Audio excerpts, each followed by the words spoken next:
All right, our study this week is on true simplicity.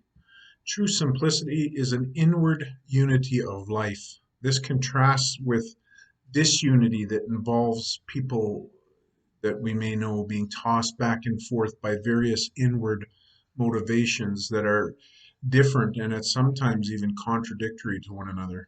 It also contrasts with psychological convolutedness that is plagued by artificial problems and complications rather than responding to the true logos of the situation.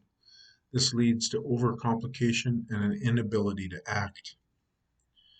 True simplicity avoids the pitfall of mistaking complexity with the profound. Inherent in this is the assumption that simplicity is unenlightened when the opposite is in fact the case. Failure to grasp the reality that inward simplicity is a trademark of truth. Von Hildebrandt turns to look at the universe and states that while the material world is simple, take for example a diamond that is made up of only carbon, it reflects God's being due to its quantity rather than its quality. So we see God reflected in matter due to the fact it makes up the vast universe. This only indirectly points to being. More is said in a single living thing, not primarily because of its much greater inner complexity, although that is true, but because each and every part is mutually interpenetrated for the single purpose of being. He then says, how immensely much is said in a single human being. How much is contained in a being that possesses consciousness and is pervaded by that light of reason, that is endowed with the capacity for love and knowledge, that is free and is a bearer of moral values, a being which, in contradistinction to all others, is not merely a vestige of God, but an image of God. All multiplicity and grandeur of the material realm, the quantitative vastness of the material cosmos, the image variety of objects composing it, the solar systems, even the ineffable manifoldness of living things, fail to represent God in so high a sense as does a single spiritual person. Human beings are more simple because while they share with life the interpenetration of living things, they have the added spiritual dimension that does not require matter and is above it. The ultimate expression of this culminates with the one eternal Word of God. The absolute simplicity of God is such that there is no distinction in God between existence and essence, or action and potential. He is. He is being where all other created things have being. Therefore, in thought, philosophy it is more simple than science because it seeks to understand things as a whole rather than through quantification and experimentation of science. Therefore, in thought, this simplicity, however, is not merely a simple life. Take, for example, the poor farmer, whose life is consumed with merely feeding his family. All of his life may be absorbed into survival. But this form of simplification is not simplicity, but it dumbs down the true value of things, i.e., a cow is a living being versus merely a source of income. In the same way, one who is mentally deficient is not simple in the true sense because, again, their challenges diminish reality rather than magnify it. Another form of false simplification is that of reductionism that seeks to understand everything in merely material terms. It seeks materialist answers for everything and so diminishes realities such as art, culture, human nature, etc. It denies the truth of the inward unity of things. Another dangerous simplification is childlikeness that distorts reality.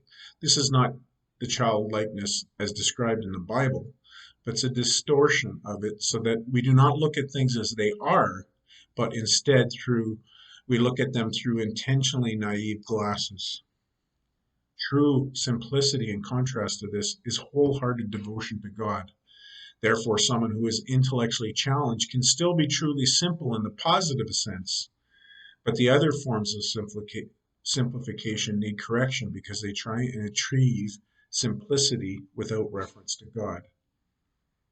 If we fail to place everything in the light of Christ, we fail to value even true goods in their own right perspective.